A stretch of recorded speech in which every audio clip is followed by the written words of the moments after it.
Folks, if we could call the meeting to order. I know we're grabbing lunch, so just go ahead and be grabbing that, and we will kick off here. We've got a couple of administrative items to deal with before we get into the witnesses and the round of questioning.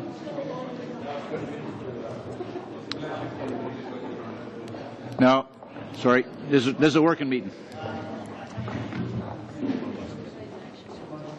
And thank you very much, media. Okay, we've got two items of business to take care of before we get into the meat of the meeting, and that is the first one is to adopt the second report, which was just of the subcommittee, which you all have, which was just the laying out the witnesses on the air pollution panels for February 13th and February 15th. You have it in front of you. It's as discussed. Could we have a mover for the adoption thereof? Mr. Godfrey. Doing a quorum sitting at the table. All in favor? Any opposed? That's carried. The second one is the budget. And I'll read a motion that I will accept somebody to move, and that is that the proposed budget in the amount of $65,300 for the period of February 1st to March 31st, 2007 be adopted, and that the chair present the said budget to the Board of Internal Inquiry. Monsieur Lucier? All in favor? Any opposed? That motion is carried also. Thank you for that. And this is a working meeting, so those who feel the need to further graze or slake their thirst, feel free to get up and go do that. No slaking, no slacking going on here. Slaking is okay. Anyway, I want to welcome our witnesses today from the Chamber of Commerce, Nancy Hughes Anthony and Michael Murphy, from Greenpeace, David Martin, from the National Roundtable on the Environment and the Economy, Alexander Wood, and from Simon Fraser University via teleconferencing, Professor Mark Jacquard. Professor Jacquard, can you hear us okay? Yes, I can hear you fine. Can you hear me? Yep, you betcha. I just want to make sure we're all in the same frequency here. Witnesses, as many of you have probably testified at these things before, we'll give each witness about 10 minutes. Please try to keep to that, or a little bit less if you could. We'll run through all the witness testimony, and then we'll open up the floor to questions, which will go to the opposition party first, then the government, then back and forth until all members have had a chance to ask their questions. So without further ado, then, I will ask Nancy Hughes Anthony, President and Chief Executive Officer of the Canadian Chamber of Commerce, to make some opening remarks. Ms. Hughes Anthony, the floor is yours. Thank you very much, Mr. Chair, and thank you very much, members. It's a great pleasure for us today to present our views on Canada's Clean Air Act. And I'm sure, as many of you know, because you have chambers and boards of trade in your riding, that the Canadian Chamber is the largest advocate for business in Canada, and on behalf of our members, once again, we thank you. The Canadian Chamber of Commerce recognizes that climate change is a serious and complex global issue that requires effective short, medium, and long-term strategies and actions. The international community is engaged in a variety of processes to determine the most appropriate future framework for international cooperation on action to address the greenhouse gas challenge. And this provides an opportunity for Canada and other countries to refocus the domestic and international climate change issue to a discussion of effective actions to improve energy efficiency while still meeting the energy needs of the economy. And in addition, a concerted international effort is needed to develop the technological solutions required to bring greenhouse gas emissions under control over the long term. Industry is part of the solution. Many of the members of the Canadian Chamber have already taken actions to reduce energy use and slow the growth in greenhouse gas emissions. We are committed to further efforts and have been encouraging our members for many years to participate in and to enhance their commitments to programs such as the Canadian Industry Program for Energy Conservation, CIPEC. We've also partnered with Pollution Probe to develop a primer on climate change for SMEs, and I've asked the clerk to distribute copies to you around the table today. Vous l'avez dans l'anglais ou en français? I've handed it out in English and in French. to smaller enterprises the challenges of climate change and describes the action that they can take individually to contribute to reductions in greenhouse gas emissions. This is a very often, I think, a neglected segment of our economy when we discuss these issues, and I would encourage the committee to make sure that small and medium-sized enterprises are considered. I'd like to also give an example of progress that has been made in manufacturing in Canada, which gets so much attention when it comes to greenhouse gas emissions. While increasing production between 1990 and 2003 by 48%, manufacturers reduced their emissions by 7.4%. The large final emitter component of manufacturers reduced emissions by 20%. So this represents a 38% reduction in emission intensity. One of the key lessons learned from this data is the important connection between investment and emission reductions. We need to encourage that investment in technology.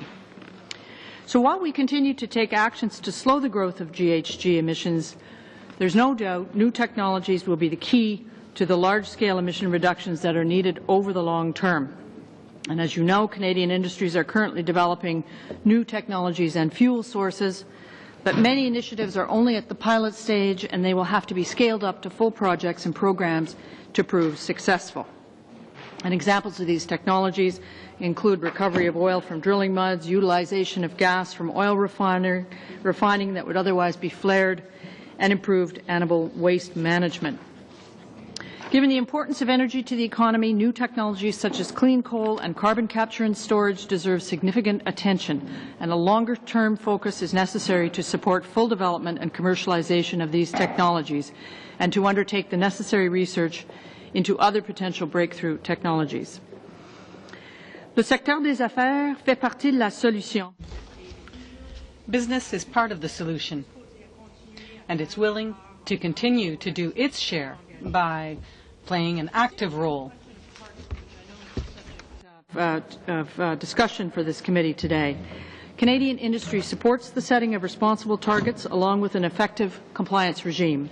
However, any targets, whether short, medium or long term, must be realistic and reflect the fact that Canada has a very energy-intensive economy with increasing energy exports. Also, in the case of industrial investments, it will be critical to look at investment cycles to ensure we deal adequately with capital stock turnover realities. Targets for industry should ramp up over time, recognizing that technical limitations faced by most firms, and that arbitrary short-term targets can divert capital from investments that have the potential for greater reductions in the long term. So the key will be to closely integrate the targets with the capital stock turnover cycle so that new investments are timely, affordable, and are most likely to have the double benefit of productivity and environmental improvements.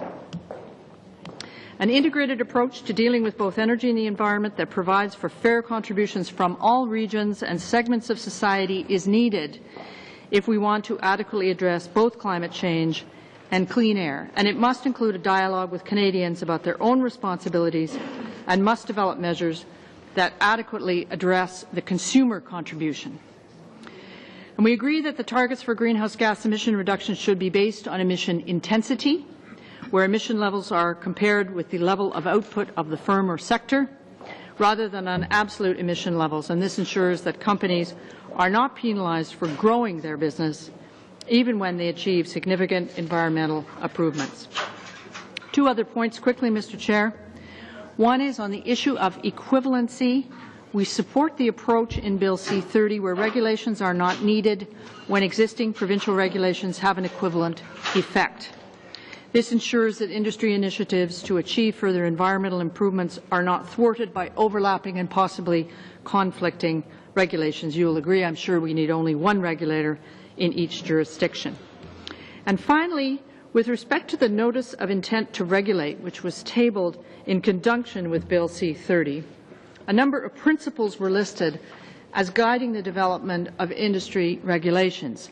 And the Canadian Chamber would like to emphasize our support for these principles, hope that they will continue to be the foundation on which regulations will be built. I don't need to repeat these principles. I think some of them are ones that we feel are very positive. For example, maximizing environmental gains through a multi-pollutant approach, having some flexible compliance mechanisms, and certainly promoting investment in the development and deployment of new technologies. So if these principles are followed, we believe that the resulting regulations will enable us to make measurable improvements to the health and environment of Canadians while promoting sustainable economic growth and competitive Canadian enterprise. Nous remercions les membres du comité pour cette occasion de fournir. We thank the committee members for providing us with the opportunity of sharing our comments with you. We encourage you to take an integrated approach that will take into account energy and environmental related issues in a fair and equitable way. As you proceed with your deliberations, once again, I encourage you to avoid artificial targets and instead keep foremost in your mind that in dealing with climate change in particular, we need to take into account the energy and economic realities of the country. I'd be very happy to answer any questions you might have. Thank you, Mr. Chair. Merci beaucoup, Madame. Et le prochain témoin, c'est... Thank you. And our next witness is Mr. Martin from Greenpeace Canada. Mr. Martin, you now have the floor. Thank you, Mr. Chair, members of the committee. You should have before you a submission from Greenpeace entitled Targeting Climate Change in Canada. I would also like to note that you have received a letter dated January 22nd with recommended amendments to Bill C30 from 8 different executive directors of environmental groups. Greenpeace would like to adopt those submissions. Our presentation this evening addresses climate change issues, but as I say, we adopt the submissions that are in those amendments recommended to you on January 22nd. As drafted, the Clean Air Act targets no greenhouse gas reductions before 2020 and only sets a distant and, in our opinion, inadequate target for reductions by 2050. The Notice of Intent calls for emission reductions of between 45% and 65% from 2003 levels by 2050. Just to put that in perspective, Canadian greenhouse gas emissions in 2003 were 754 megatons. So that means that by those targets, we would come down to 264 to 415 megatons in 2050. Reductions of emissions are usually calculated, as you know, against a baseline of 1990.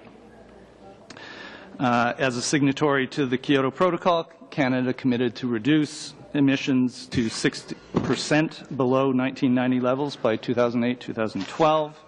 So our target is, in fact, for 2012, 563 megatons. In order to prevent dangerous climate change, Greenpeace calls on Canada and other industrial nations to meet their Kyoto commitments as the first step, and then to target further deep reductions of emissions relative to 1990 levels, 30% by 2020 and 80% by 2050. Now, why these levels? These levels are science-based targets designed to prevent, in the words of the Kyoto Protocol, dangerous climate change by keeping the global average temperature increase as far below 2 degrees Celsius as possible. So in terms of the actual levels of carbon dioxide equivalent in the atmosphere, pre-industrial levels were at 280 parts per million, and the current level is up to 430 parts per million. The Stern review concluded that the greenhouse gas concentrations should be limited to a range of 450 to 550. The environmental community thinks we should be targeting at the lower end of that range. But just so you understand the implications, it's thought that the planet could reach 550 parts per million as early as 2035. And at that concentration, there's a 77 to 99% chance that the average temperature increase will exceed 2 degrees Celsius. And it's widely accepted that temperature increases above 2 degrees will dramatically increase the risk of serious and irreversible climate change impacts. And the longer that we delay those emission cuts, the faster they're going to have to be reduced. That's just simple mathematics. But we have only a short window of opportunity, so it's vitally important to start reducing immediately.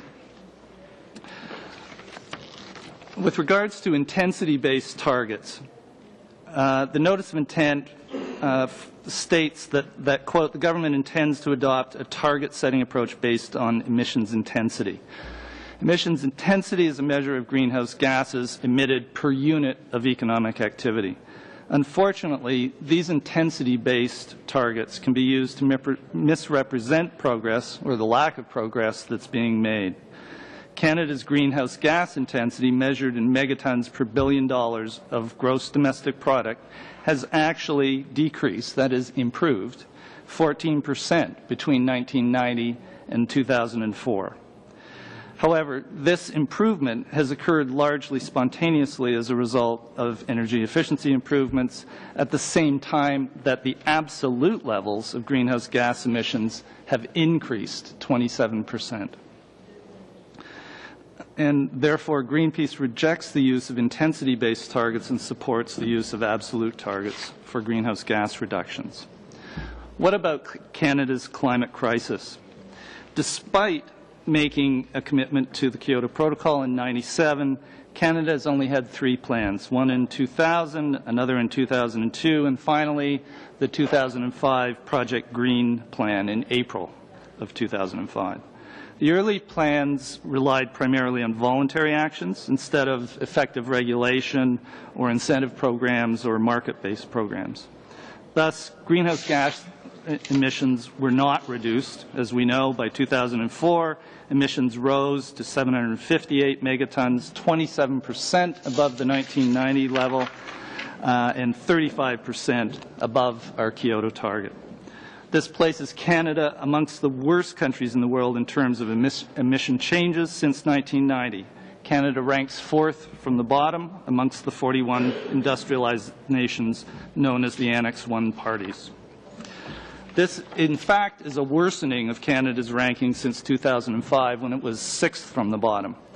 The former Liberal government did a dismal job of fighting climate change, but their 2005 Project Green Plan laid the foundation for positive action to fight climate change in Canada and would have allowed, in our opinion, Canada to meet its Kyoto commitment by a range of measures. The Clean Air Act, as drafted, would take Canada even further backwards in the fight against the climate crisis. In our opinion, Canada's Kyoto target is achievable. While the government has not withdrawn from the Kyoto Protocol, lack of aggressive action will mean an effective abandonment of our commitment. The Kyoto target has been falsely characterized by the government as unachievable or unrealistic, and it is neither. Canada must, however, be prepared to spend money. The government's first budget in May 2005 slashed climate change spending from $4 billion over the following 5 years to $2 billion. If we need money, then this is the time to create a green fund, a carbon tax similar to that of Quebec by taxing fossil fuels. Determine the size of the fund by the amount of money required to meet our targets, and the design of that fund should be a top priority. It's scaremongering to suggest that Canada's Kyoto commitment would result in, quote, economic collapse. Sir Nicholas Stern, head of Britain's Government Economic Service and the former World Bank chief economist, has put that fear to rest last fall when he said that the costs of not acting against climate change will be immeasurably higher, typically amounting to about 20% of global gross domestic product per year, whereas the cost of action to reduce greenhouse gas emissions can be limited to about 1% of GDP per year. Last month, Greenpeace released a global energy blueprint to 2050. It confirmed the findings of the Stern Review and emphasized that the world can have its cake and eat it too. We can have clean, safe, renewable energy while improving efficiency, enjoying economic growth, and phasing out dirty and dangerous energy sources such as coal and nuclear power. We were very glad to hear Mr. Baird say before this committee that the era of voluntary compliance is over. Now's the time for mandatory emission reductions for big business starting in 2008. These targets should be designed to achieve a Kyoto level cap for the commitment period. Industry should do its fair share. Since they produce 50% or more of emissions, they should be responsible for at least 50% of the reductions. Canada also needs automobile efficiency standards matching or improving those of California. We need incentive programs for green energy and conservation to be expanded, and Canada needs a million solar roof program for solar hot water. We need to improve the economic playing field, level it out by eliminating direct and indirect subsidies for fossil fuels and nuclear power. Start by eliminating the 100% write-off for tar sands under the accelerated capital cost allowance. The tar sands produce 5 times as many greenhouse gas emissions as conventional oil. And we can also stop the subsidies for Atomic Energy of Canada Limited, AECL. $20 billion is enough to have wasted on this dirty, dangerous, and expensive technology. Nuclear power can't solve climate change, and it will actively prevent investment in more cost-effective green energy alternatives. We also think you should set the market to work with a truly effective emissions trading system. Put tough emission reduction targets in place for each industry. Don't place a ceiling on the cost of emission credits, and don't allow industry to avoid the true cost of their pollution by paying into a technology fund, as suggested in the Notice of Intent. It's also vitally important to make this trading system international. Industry should be allowed to purchase offshore credits, not so-called hot air credits, but credits for investment in green technology and other meaningful greenhouse gas reducing activities. And finally, I'd urge you all to remember that Kyoto is not just about a 5% global reduction of greenhouse gas emissions by 2012. It's an unprecedented international movement, starting with greenhouse gas reductions by the developed nations, but bringing in the developing nations in the subsequent Kyoto periods. It's the integration of those burgeoning economies into a climate change regime that is so vitally important to prevent a global catastrophe. China, India, Brazil have already committed to the process, and we can't allow it to falter. Canada has never before shirked its duty in either war or peacetime. I don't think Canadians are quitters, and I think we have to deliver on our Kyoto promise. We believe that these priorities should be reflected in the upcoming budget. Together, we can do it a year at a time. Starting at a level of about 800 megatons, a 50-ton megaton reduction per year from 2008-2012 will bring us to our Kyoto target. So let's get going. Thank you. Merci beaucoup, Mr. Martin. Now, from the National Roundtable on the Environment and the Economy, Mr. Alexander Wood, Acting President and Chief Executive Officer, for 10 minutes or less. Merci, Monsieur le Président. Merci.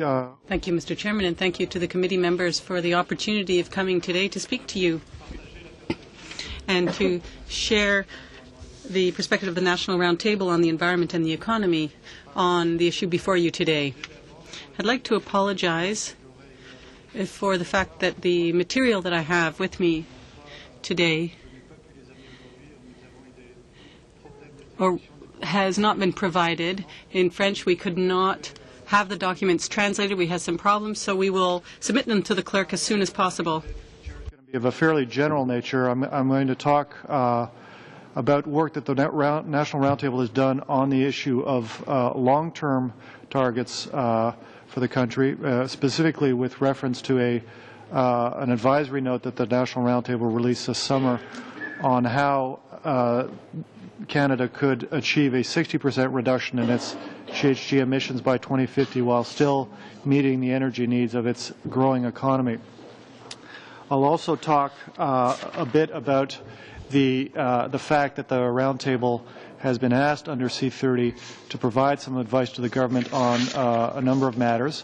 That's an issue that I'll discuss a little later, but just to say at the outset that it is one that is being developed, or our response to it is being developed right now, and so I'm not really in a position to comment too much on the specifics of that advice as of yet. First then, the Roundtable has over the years provided a number of reports on related to the subject before the committee. We've done reports dealing with GHGs and transportation, We've done reports on domestic emissions trading, and we've done reports on the use of fiscal policy when it comes to energy and the need to decarbonize our energy system. Our signature work, though, in this area is a report that was issued in June of 2006 called an advisory note on a long-term climate change and energy strategy for Canada. And that piece of advice to the government requested by the previous government was an analysis that we undertook using a model of stabilization wedges that had been pioneered by some Princeton professors. And what we did essentially was lay out a long-term scenario, as I said, by which Canada, through a series of technology measures and energy efficiency measures, might in fact reduce its emissions by 60% while maintaining economic growth and in the context of a growing population as well. The analysis that we took, just to provide the right context, violated just about every principle of scenario planning, as our consultants reminded us regularly. We did one scenario. You're never supposed to do just one.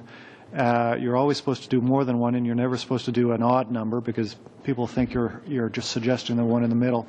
We did just one, and it does have some important messages, some important lessons that have emerged from it, and those, generally speaking, are it can be done in terms of meeting our energy needs while substantially reducing our long-term emissions. If it is to be done, it has to start now in terms of the policy response that is required. It will require all available technologies and all available energy efficiency opportunities to be realized. There is no silver bullet when it comes to this question, and it presents a massive technology, energy technology and energy efficiency technology deployment and uptake challenge, and that is really the message that we want to carry forward. The basic message in terms of the particular focus of this committee that I would like to offer up is that whatever decisions are taken about short-term targets need to be set in the context of a long-term framework and a statement of a long-term objective. It's no coincidence in the minds of the roundtable members that the most successful of the OECD economies when it comes to meeting or substantially reducing emissions of GHGs is the UK, and we see that as proof of the necessity of setting in place a long-term target and a long-term framework for approaching this issue, as the UK has had for a number of years now. Turning now to the Clean Air Act Notice of Intent, I won't go too much into the details of what's being requested at the roundtable. I assume the members are familiar with that, but essentially we have three separate issues before us. The setting of, or advice, I should be precise, advice about national ambient air objectives in the long term, advice on national emission reduction targets in 2050 for criteria air contaminants in specific sectors, and I can remind the members of what those sectors are if is required. On greenhouse gases, though, and here I'll use the specific language because I do want to be precise, specific language of the Notice of Intent. The Roundtable has been asked to provide advice on emission reduction targets for 2025 for specific sectors, the ones that I can identify if required. This advice should be based on a recognition of the outlook for Canadian economic growth and the government's intention to build on an emissions intensity approach with targets that are ambitious enough to translate into a fixed cap on absolute emissions. And the second piece of advice that is sought on the GHG side is advice on the national emission reduction target that should be adopted within the range of 45 to 65% from 2003 levels by 2050. And of particular importance, obviously, the scenarios by which Canada could, in fact, meet the target that we are going to be suggesting to the government should be the one to adopt. A couple of things to note here. One of the things we know is going to be very difficult, or in terms of the basic research we need to conduct, is this is this transition period that clearly will occur between 2010, 2015, and 2025, when, as is provided or as is anticipated in the Act, there is this transition from an intensity-based target approach to an absolute target approach.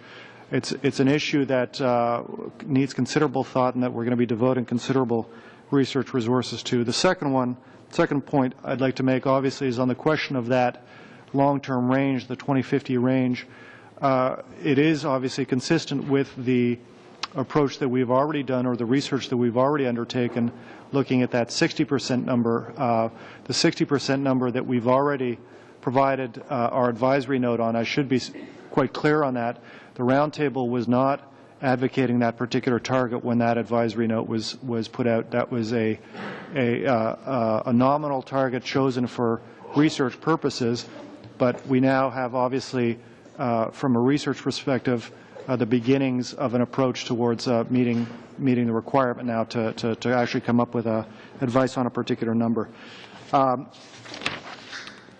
Just to wrap up, Mr. Chair, as I said at the outset, we have been given this piece of work under the Clean Air Act Notice of Intent. The timelines are fairly short for the Roundtable. We are been asked by the government to provide advice in form of a preliminary report by the spring of this year, and a final report to the government by the fall.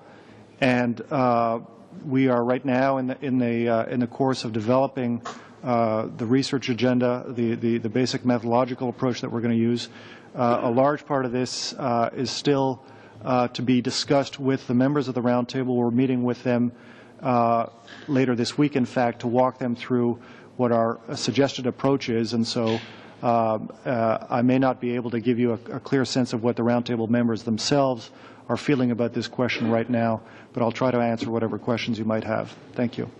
Thank you, Mr. Wood. Et maintenant, notre dernier témoin, Monsieur. We now have our last witness, Mr. Mark Jacquard, Professor, School of Resource and Environmental Management at Simon Fraser University. So the floor is yours for 10 minutes. Thank you very much. Can you hear me all right? Can you hear me? Yes, we can. Okay. I'll focus my comments on greenhouse gas emissions with respect to the Clean Air Act. And I provided some slides. I'm actually probably going to just refer to one of them, and that would be I think it's the third slide you have, which says History of Canadian Targets, Policies and Emissions. Do you all have that? Yes, we do. I do. Yep. All right. I'll speak to that then. The point that one of the points I want to make, the first point I want to make, is that we're learning something about the use of the word targets. And that is that one can talk about targets quite loosely, and those targets may not mean a lot in terms of what actually happens in the economy and what actually happens to emissions. And so I'm pointing that out simply because when I hear even some of the other witnesses just now, or politicians in general, or the media, or interest groups talking about targets, I immediately get a little bit edgy and nervous and curious to see what is the next thing someone will say in terms of how we actually achieve those targets. And so I wanted to just make the point that discussions about targets in the absence of very specific compulsory type policies that are strongly linked to those targets are highly suspect. And I think we need to start getting that into our discourse and not be as loose with terms like targets. They need to always, in my view, our discussion, what we've learned is that they have to be linked to the actual policies. And what I'd like to just report in the few minutes that I have is on what a lot of independent research around the world that I'm engaged in with other independent experts from academia, from government, from various institutions are learning about policy effectiveness, how to link targets to policies, and therefore some things to watch out for that I want to alert the committee about.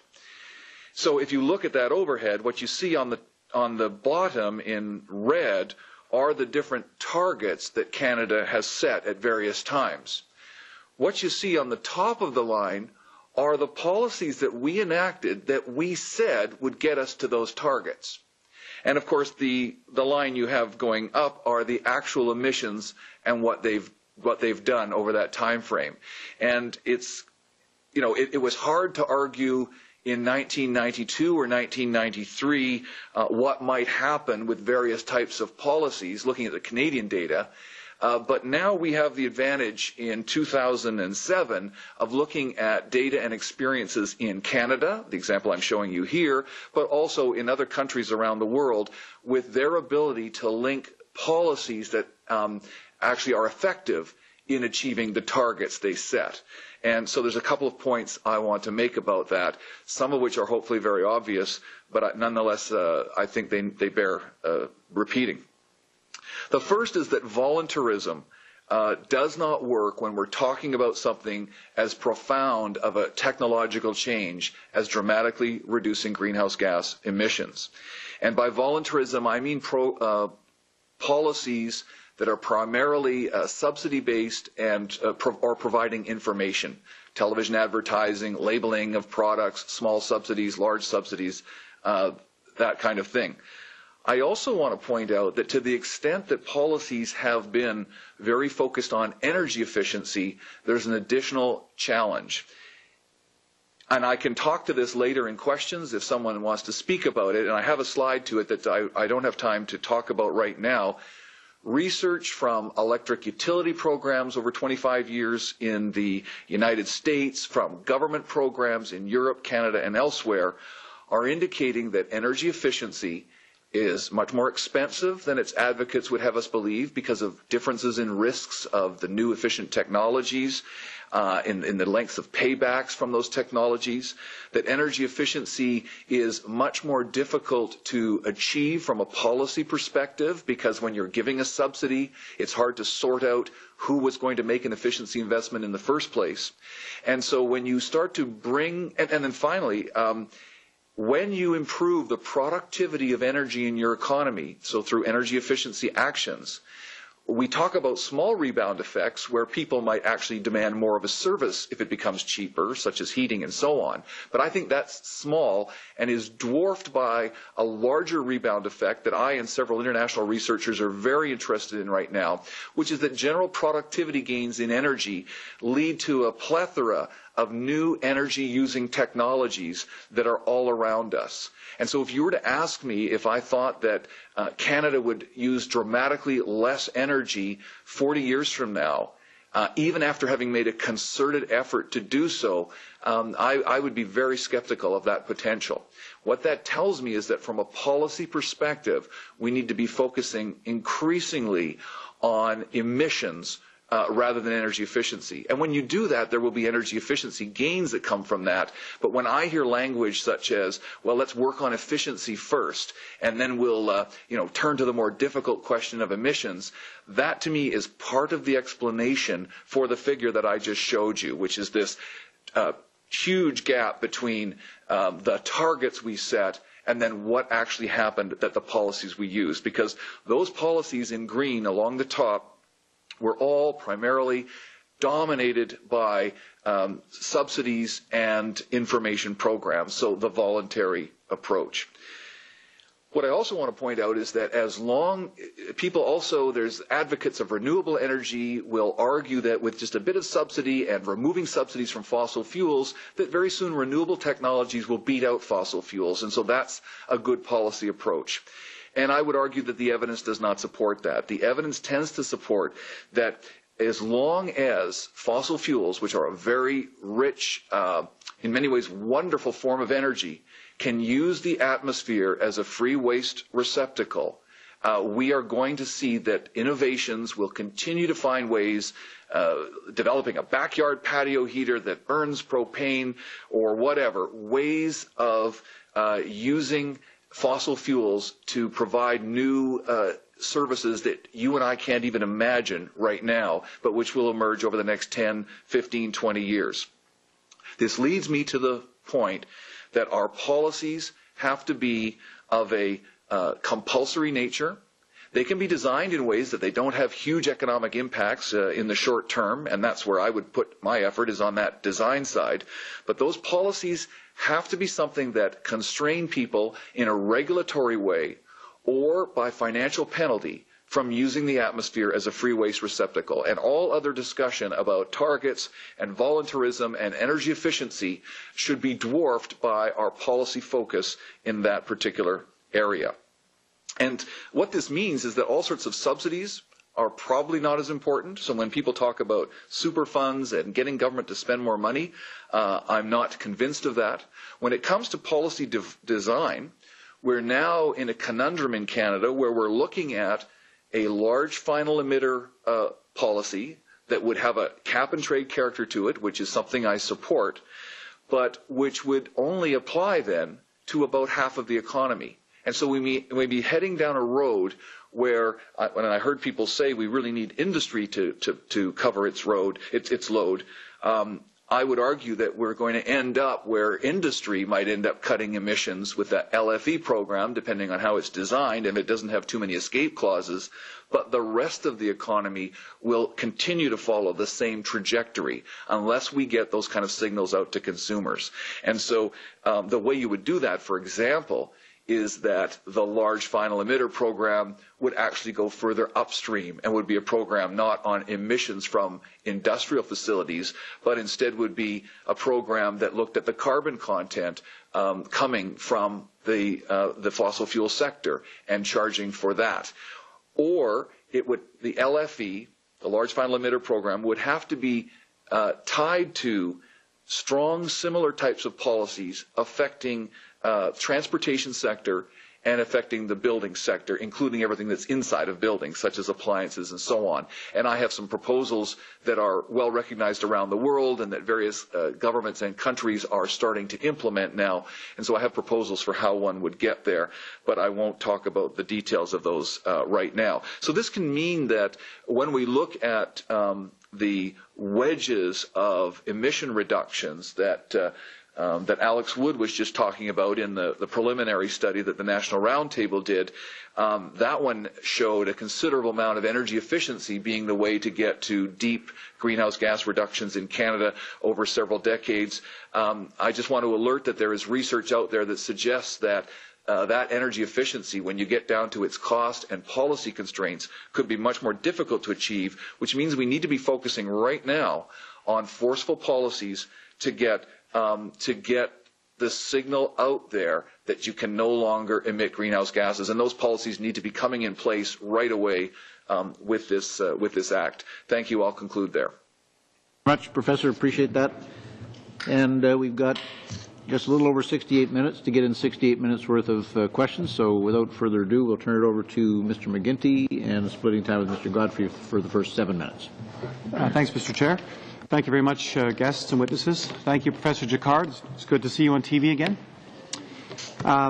Professor Jacquard, I wanted to go to your remarks about the importance of making sure that whatever compulsory measures you're recommending, for example, and I want to come back to that in a second, ought to be considered in a larger policy context. One of the challenges we're facing now as a committee is that the government is actually announcing policy decisions as we undertake this work as a committee. Just last week, the Prime Minister announced new standards for vehicles by 2011. Today, he re-announced our government's partnership fund with $1.5 billion apparently split somehow between clean air and greenhouse gases. We're not sure yet. That's to be defined. And so I'm a little concerned about the government's off running with the Prime Minister making announcements on policy. And I guess I want to get now to the concept of how this policy the government's announcing is going to actually come down to targets. Because we've had no announcement from the government on immediate, on midterm, on long-term targets of any kind. And so I want to ask you, what compulsory measures do you think would take us on the right trajectory? And you've talked about constraining people in a regulatory way. And the second question I want to put to you is what target, because the only witness here today that's actually given us a target was Greenpeace. and they've told us that they'd like to see the country be bound by the target under Kyoto. What target are you recommending for the people of Canada? Thank you. So you've raised a question about the government coming out with policies while it's also engaged in the whole process of this act, and I only want to make one comment there, and that is that in some senses, I guess myself seeing us in different minority governments, if there are areas where the previous Liberal minority government had moved with some progress, and we have some evidence that of the direction to go, I'm interested in the government moving on that where possible. And so I'm thinking of the large final emitter program, if we can. I hate to see us get bogged down. Likewise, if I had some regrets that the vehicle emissions policy was voluntary, and if that one can be shifted, I'm happy about that. But I take your point because, for example, I've just been hearing these announcements myself, and I'm very keen to know how are, for example, the new, I guess it's called eco-trust policy, something like that. How does that differ from the subsidy programs that I was just engaged in critiquing when they came out in the under the guise of Project Green, as I'm sure you're familiar of. So it took us some months, but we analyzed Project Green by simulating those, the subsidy side of that policy, climate fund and so on, and we were rather skeptical about some of the impacts that were being suggested, and so I'm intending to subject the new policies to the same kind of analysis, and I'd like to know what kind of analysis has already done before one jumps out with those. You also asked me about the kinds of policies that one should use, and I don't want to take a long time to answer. I could just direct people to the 5th slide in the group that you've got before you. It says policy package of market-oriented regulations, and number 1 there that I call a carbon management standard. One can call that an upstream cap-and-trade system that I described earlier. Number 2, a vehicle emissions standard. It's what California has and Arnold Schwarzenegger's moving ahead with. I would apply that widely across the transportation sector, ultimately even thinking about it for air transport, and which may involve biofuels or various things. And the building standard is a way of carrying that over as well. And I can, again, it would take a fair bit of time to describe those in detail, and I don't want to go too far, but I can come back to those. Okay, can I come into this? But then finally you asked me about the target and the analysis that I've been engaged in, and that would be the final slide that you've got there. If you look at slide number 6, my group also did some work in which some of this for the National Roundtable, some of it independent of the National Roundtable, in which we've been looking at how Canada could get those very deep reductions by 2050. And in doing that, we still see that could be very expensive. And so it's important to understand that a target for the United Kingdom and what that might cost could be very different than a target for Canada. Canada being a country with higher rates of economic growth and population growth and an expanding fossil fuel industry, it can be much more expensive to turn that around. So I hope I've answered the 3 questions that you asked. You didn't answer the last question. What is the target you're recommending for the country? Oh, I'm not recommending a target for the country. What I'd like to provide to the country is the marginal costs of different target levels. The target you see in the diagram in front of you says that we would have to shift towards a carbon tax or its equivalent through regulation of about $180 per ton of CO2. We'd have to get to that by about the year 2020 in order to have our emissions fall by about, I believe it's 60% from where they are today or 80% from where they would be in the future. I'm an expert on analyzing what the costs of abatement are. Then someone has to mix that together with the environmental evidence of the impacts, and I'm not prepared to do that. Could I ask our guest from the Canadian Chamber of Commerce, Ms. Hughes Anthony, forgive me, I haven't got my glasses. It's good to see you again, Nancy. I just wanted to ask you, what do you think the position right now of most Canadian industries is? I mean, You've been at this for some time. You participated in our former government's issues tables. I dare say you had a hand in crafting the Green Plan that was eventually announced by our government. Can I take it as a matter of record that the Canadian Chamber of Commerce has never supported the Kyoto Protocol? No. If I may respond, Mr. Chair. No, I don't think that's true. I think what you say is very accurate. The Canadian Chamber, many other business organizations, all joined in at 1997 when the protocol was signed in many roundtables, discussion groups, various kinds of consultation mechanisms that were organized by the government, trying to come, I guess, to some collective conclusion about what kind of plan should be there. 1997, I mean, that's 10 years ago. I mean, we have wasted 10 years in discussion and tables and plans and all kinds of things. And I think in the interim, Canadian business has become very aware of the issue of greenhouse gases and has, in many, many cases, taken a number of initiatives. So the point at which we were asked, I guess, I think it was probably around ratification time in 2002, can you support the Kyoto Protocol? We were forced to say that we didn't think Canada would be able to achieve the targets and timelines that we'd signed on for in Kyoto without very serious damage to the economy. And I think that's certainly still our position today. But is our membership attuned to the issue of reducing greenhouse gases? Absolutely. And, so I would want to stress that there's a lot of effort being made along that lines. And the fact that what I've said today is we certainly feel that our members would agree with the setting of targets along with an effective compliance regime. So okay. Thank you very much. Put that on the record again. Before we go on, I'll just for the folks in the back, there's extra sandwiches and stuff up here, so feel free to help yourselves. Et maintenant, Monsieur Begras, c'est à vous pour 7 minutes. Yes. Mr. Begras, you have 5 minutes. Thank you very much, Mr. Chairman. Today we're considering Bill C30, and we're looking at the issue of targets. Over the next few weeks, the government will probably announce targets for the various economic sectors, and they'll feel that, of course, these are courageous targets. However, the government was very clear in its notice of intent on October 16th that those would be emissions-based targets, emissions intensity-based targets.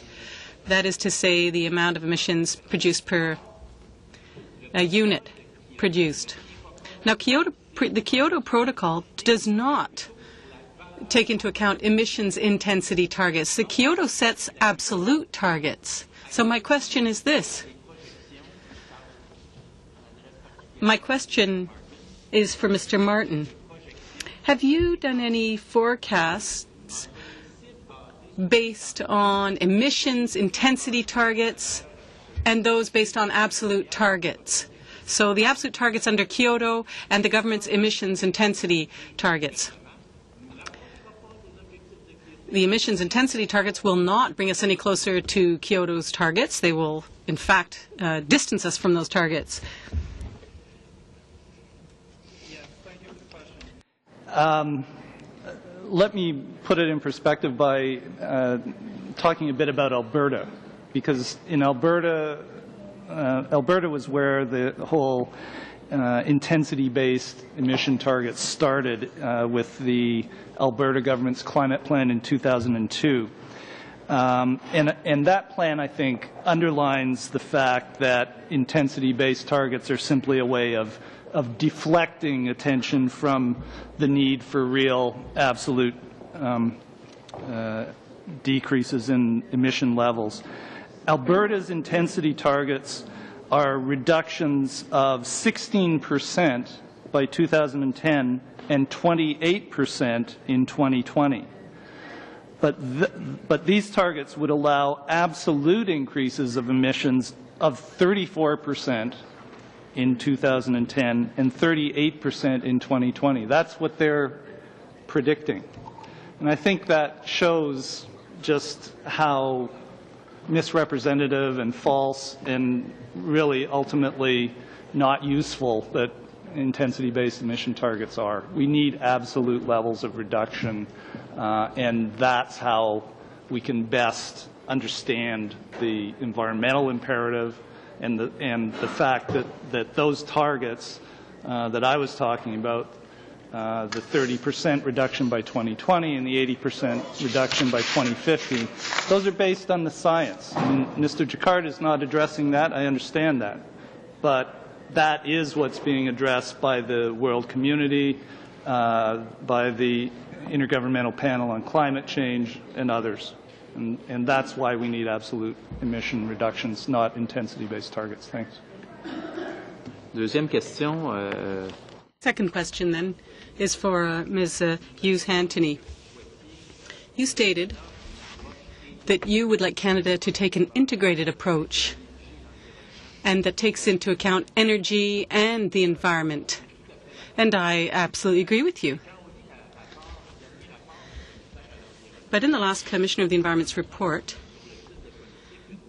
there was a lot said about the type of policy that we should use in Canada. Ms. Jalina said that if provinces are producing and distributing energy and consumption is happening in the provinces, then provinces have to be players in any climate change plan because that's where decisions are made. And so my question is this. What role do you think the provinces should play in a Canadian climate change program? Do you not think that in order to improve our record on climate change, we should be bringing the provinces into play and making it clear that we need to reduce greenhouse gas emissions within these territories and that targets should be set for those areas? It's all very well to have this east to west energy plan or plan. The production and the consumption happens in the provinces, so provinces need to be involved, and if they're not involved, it's just probably going to be one sad repetition of history. Well, I'll ask my colleague Mr. Murphy to answer your question.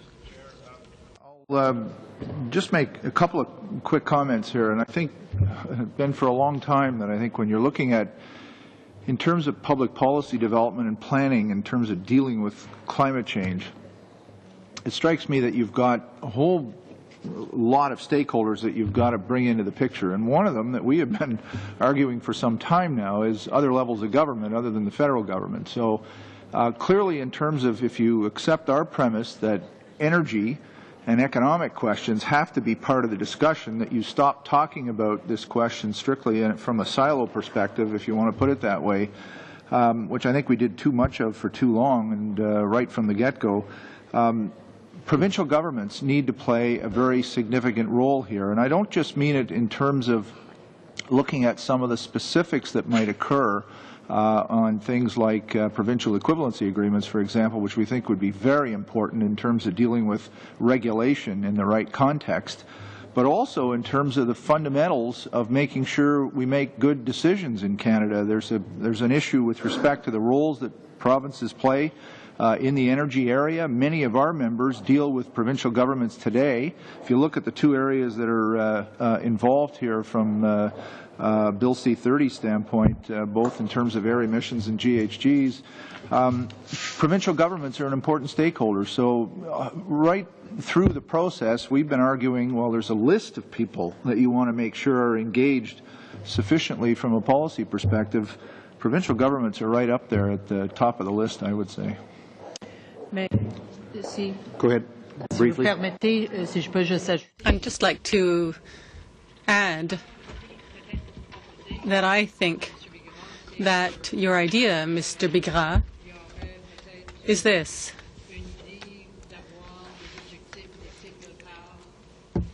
There would be targets per province or per territory.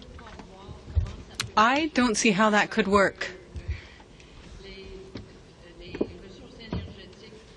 Our energy resources are spread across the country, and it's just a matter of coincidence that you happen to have hydroelectric power in Quebec and that, yes, however, those natural resources fall under the provinces, don't they? Yes, I agree. But my point is that there is a need to have a plan, an across-the-country plan. 7 minutes, please. Thank you, Mr. Chair. Thank you to our guests. I'll start with Ms. Hughes Anthony. Just a quick question. How many members are in the Canadian Chamber? How many members do you have in your organization? We have over 350 local chambers of commerce that are members. We also have slightly less than 1,000 individual corporate members. And we also have about 65 industry associations that are also members of the chamber that represent various kinds of industries.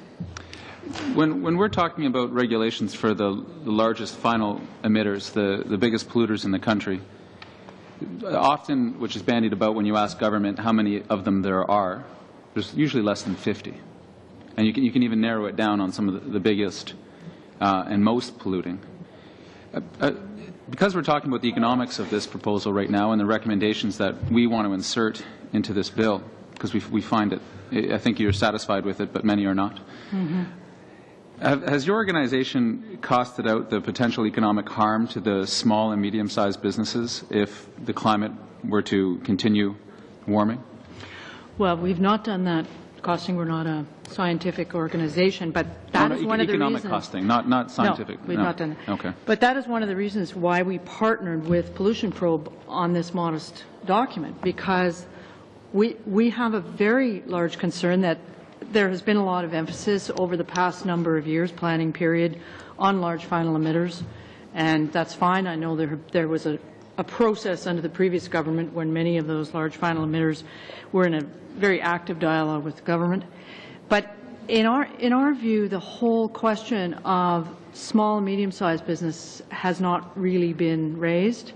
Many SMEs don't even think of this as an issue that will impact them one way or the other. Do you believe and it will? I think it is important for that dialogue to begin, and that's why, as I said, we put together with Ken Ogilvie of Pollution Probe at least the beginnings of some kind of document to say, you know, we have to think about this, and you have to think about this.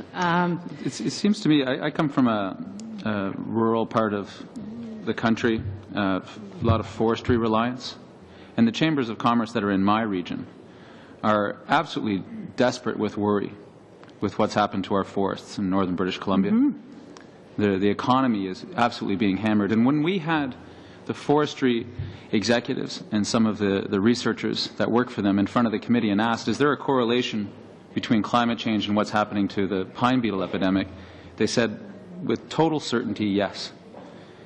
I guess my question is, having seen the Stern report and this question of economic pain, because there's an association I think your organization has made towards economic pain of meeting or honoring our Kyoto obligations, is there not two sides to this argument, and that the second side is that the potential for economic harm to the small and medium-sized businesses in particular in our country is equally as grave if we don't act?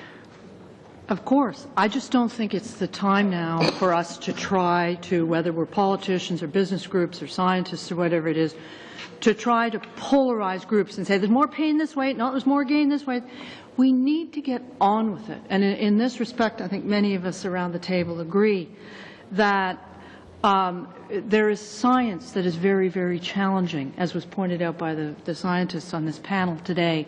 There are signals that need to be given to consumers. There are signals that need to be given to small business. And as we have said very clearly, we accept that there is some responsible target setting that needs to be done by government, and we've heard that loud and clear. Let's talk about those targets for a moment. I don't think we need more studies on the impact of this and the impact of that. This is a reality, and we all have to pull together on it. Is your organization in favor of a trading system, an emissions trading system? The membership feels that there needs to be some kind of flexible market mechanisms. I don't think there is an agreement that an international system which would send money offshore would be particularly fruitful. Is your organization supportive of a trading system? If you haven't got a policy on it, then Well, you I can would say think so. I'll just consult with my colleague here. I think yes is the answer, You but are? I would think, you know, a domestic one as opposed to a Yeah, we don't have to international specify, one. but the concept of an emissions trading system is met with favor by some of your members at least. Yeah. Yeah? Is such a system possible under an intensity regime? I don't see why not. Maybe I'll pose that to Mr. Martin. Do we know of any intensity-based domestic regimes that also allow for a trade? Usually the term cap and trade are associated together. Yeah. How does one achieve that under an intensity regime? Well, don't get me wrong. Intensity analysis can be useful. It's an indication of something. Of something, yeah. Of something that's happening one way or another. But if you want a clear, definitive analysis of where things are heading, I think they should be based on absolute levels. Do any successful trading regimes use intensity-based targets? I think some of them do. Can you name one? I'm sorry I can't, but I'd be happy to provide you with information on it. Let me turn to Mr. Jacquard for a moment. Perhaps the concept of intensity-based targets is getting some play by this government. The Liberal plan previously had intensity-based targets in them. Is it intellectually honest to talk about intensity-based targets when also talking, on the other hand, about Kyoto obligations? Yes, and I don't see where you couldn't achieve your objective with intensity-based targets. But you asked about a particular example, and I'm not sure if one comes readily to mind. But I mean, I've been doing a lot of analysis of these over the past 10 years, and you can design, and I think we got there to design intensity-based target. Now, your question was, can that achieve a Kyoto target? What happens with an absolute cap is it gives you greater certainty of the environmental outcome. With an intensity target, you would have to set that and perhaps ramp it up over time. You'd have to be responsive over time if you were really trying to hit a hard Kyoto target using that mechanism, because it has greater uncertainty about the emissions outcome. Your time is up, Mr. Collins. Sorry. Mr. Warwer for 7 minutes.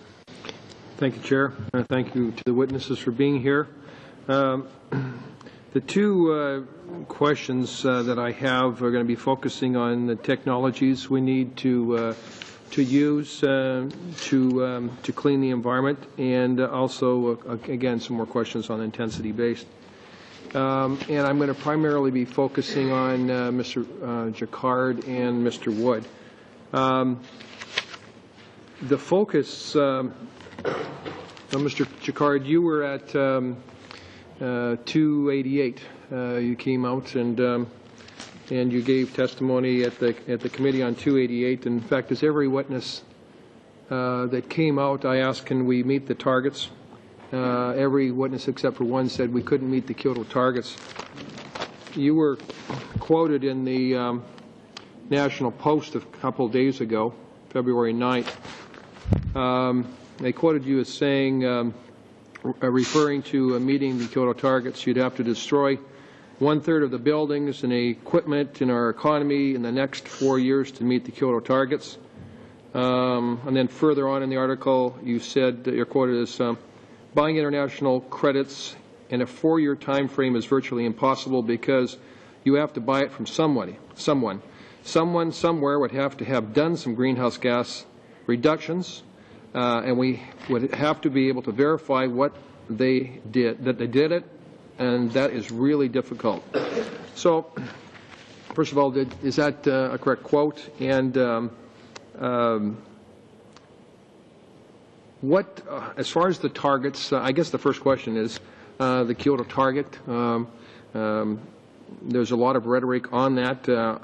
My understanding from previous testimony from yourself is that we've passed that opportunity to be able to achieve it, so we have to then find realistic targets based on policy, as you said. What kind of technologies do you see us using to be able to to achieve targets of actually reducing greenhouse gas emissions? So, yes, that was a correct quote, and on the one hand, I'm referring to domestic reductions, and it was my modeling group was one of the groups that was picked in the national climate change process in 98-99 to assess Canada's ability to achieve Kyoto. And at that time, in running our model, we recognized that we would need the equivalent of a greenhouse gas tax of $120 to $150 per ton of CO2, and it would have to be implemented in the year 2000. And even then, it was touch and go if Canada could achieve it in that short time frame. So, and the reasons relate to capital stock turnover, the long amount of time that it really takes to change your emissions. In terms of the credit trading, I won't give a lot of detail, but the problem is that tradable permits are like a currency. They require a level of trust. We're seeing that happening in Europe today. It would take a much longer to happen on an international scale. And so I think Canada would mostly be buying permits or credits, if any, from the European market, and we could actually have a significant upward pressure on that amount, on that price. And I'm also worried that politically it would be very difficult for a Canadian government to send a large amount of money overseas. You asked about technologies. And I would simply say that we have many technologies that can get our emissions down dramatically over a 40-year or several decade time frame if we started immediately with policies that are compulsory in nature, which is what I'm calling for if we want that to. Technologies relate to nuclear power, perhaps, all sorts of renewables, some degree of efficiency, of course, and using fossil fuels with zero emissions through carbon capture and storage, all of which are viable, in my view, and lead to increases in energy costs that are manageable, that would involve increases of less than 1% per year of our energy costs. Thank you, Chair. How much time do I have? 2 minutes. Well, then I'm going to thank you, Mr. Jacquard. I'll switch to Mr. Wood. You also mentioned in your presentation that we need to use all technologies and all efficiencies. Could you elaborate, please? Sure. The analysis that we undertook to look at how we could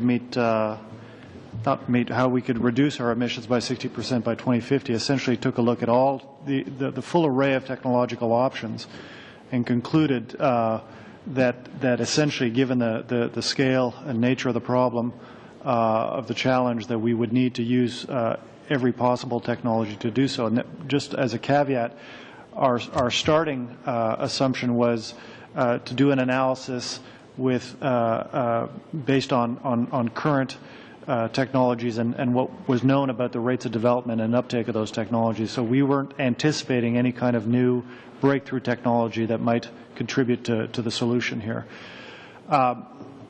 So the message was everything will need to be brought to bear, but not, some things are more equal than others. We in fact pointed to 3 strategic priorities that the country should move forward with. The first of those was energy efficiency, and the energy efficiency was the single greatest of those wedges that I was describing. It itself is an aggregation of a number of smaller wedges, and as it touches even on some of the aspects that Dr. Jacquard was talking about earlier. It certainly dealt with transportation efficiency, building efficiency, but that was the single biggest contributor to this overall reduction.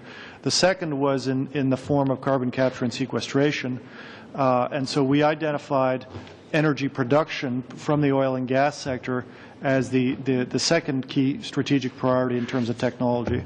And the third of those technology priorities was the electricity generation sector generally. The need to bring into that electricity system a much more decentralized, distributed approach based on cogeneration, based on renewables, based on, again, just about every electricity generation technology that exists today that we are aware of would have to make a contribution, and several of them would have to see their contribution ramped up substantially, primarily the renewables and the cogeneration. Sorry, your time is up, Mr. Warwood. And just remind the witness, you don't need to worry about the mics. We've got an orchestra man in the back here who will do that. And I'm hoping the lights flickering isn't a harbinger of what's going to come if we don't get this right. But I'll turn it over to Mr. Godfrey for 5 minutes, please. Right. Well, Dr. Jacquard, I just want to make sure I understand a couple of things here. The first is that you're not, I'm assuming, opposed to Canada participating in an international system such as Kyoto. It's just the way in which we go around setting our targets that causes you a problem. I mean, do you think it's, or is that a correct assumption? Absolutely. I want to distinguish between the need for Canada to be involved in international processes to address climate change, which I agree with completely and always have, and I think we need to distinguish from that mistakes or whatever that Canada may have made in setting its target or in trying to meet its target, which has put us in a conundrum right now. And what is unfortunate for me is that people are connecting whether or not we can comply with Kyoto with whether or not one cares about international processes. I happen to be someone who is now, my analysis in the year 2000 showed me that if government didn't put that tax in, we were not going to meet Kyoto, so I've been knowing that for about 7 years, and at the same time, I'm always a strong advocate of international agreements. That's good. My second point, I guess, has to do with the fact that you're suggesting that to be rational and to prevent leakage, we don't need to focus simply on the 50% of the emissions that come from industry, largely from electrical generation, upstream oil and gas, and the rest of industry, large final emitters excluding those two. But we also need to focus on the other 50%, which would be residential and commercial, transportation, agricultural, and waste. That would give us 100% capture of the universe of emitters, and we need to focus on that. I agree, and I think that that second half that I'm worried about is going to really could explode on us. Third point, do I understand from your analysis that it's not that you're against targets, it's that you think we've got it upside down, that's a sort of a chicken and egg, that what you're really saying is, if you tell me how compulsory you're going to be towards those 6 slices, as opposed to your 6 wedges, I can tell you, with the degree of compulsoriness, what you're likely to get by way of a target. In other words, the policy will then determine the target rather than you just don't like free-floating targets. Is that a fair summary? Absolutely. All right. Then I also want to just make sure that just as you're not opposed in principle, in fact you're in favor of our participation in an international system, you're not opposed in principle to our participating in a well-verified, validated international trading system. Your concern is simply supply in the short term. But the concept of Canadian industry being able to get through a transition period by acquiring credits through a verifiable additionality, so to speak, that doesn't offend you. That's right. Although, yeah, I want to be careful with verifiable because I have some issues with what we define as offsets, whether it's happening in Canada or elsewhere, but yes, in general. To take you down the road a little further, then, if and you towards the end of your presentation, you concluded that we need to get going with policies right away, policies of compulsoriness, which would apply to the 100% of emitters, not the 50%. So would I be fair in concluding from that that if we got going with short-term policies of compulsoriness for the entire sector of emitters, that we might expect some predictable, indeed measurable, short-term results, which we might call targets? Yes, although I don't understand the word short-term policies. To me, a policy in this context is going to be a policy that involves technological transformation, so it's inevitably a long-term policy. It starts today. Correct. So what I mean, let me correct myself and make sure that I've got you properly here. If you start with the right policies in the short term, which it assumes you're going to be continuing those policies, there's no deviation, and therefore people better line up with those policies. That will get us on the right track, but it will also produce some shorter-term results that we might be able to measure and indeed call targets? Yes, and those are on the diagram 6 that I've given you. You could pick different years along there, but please recognize there's great uncertainty about those values. They're a prediction about how the economy would respond to certain policies. But we got to get going now in the short term for the long term. I guess that leads me back to Ms. Hughes-Anthony, which would be if we're going to get going on this, do you see any problem with the argument for short-term compulsory policies starting as soon as possible, leading to the long term and being consistent. Do you have any problem with what Dr. Chikard is talking about? Well, no, but I think the point that I believe was raised by Mr. Wood was that if you're going to set short-term targets, you need to have them set in some context that coincides with your long-term framework. If I have got you right, Mr. Wood. And so I'm not sure if we're saying the same thing, Mr. Godfrey, or not, but I would certainly agree with Mr. Wood's observation on that point. Could I just ask one quickie, a little teensy-weensy one, just a yes or no? Did the business community back in the 1990s actually push for an international greenhouse gas emissions trading system to allow business to be able to make those transitions in Canada more easily? I'm sorry, I don't think I know the answer to that question, Mr. Godfrey. I can find out if you like. Mr. Jean for 5, please. Thank you very much, Mr. Chair. And my question actually is to Mr. Martin to start. Now, Canada has less than 2% of the greenhouse gases in the world. We're responsible for less than 2%. Is that correct? Yes. And you suggest that we can meet our Kyoto commitments by the year period 2008-2012? Yes, I believe it's possible. Now, do you believe it's possible to meet those commitments without international credits? I think that international credits will have to be part of the solution.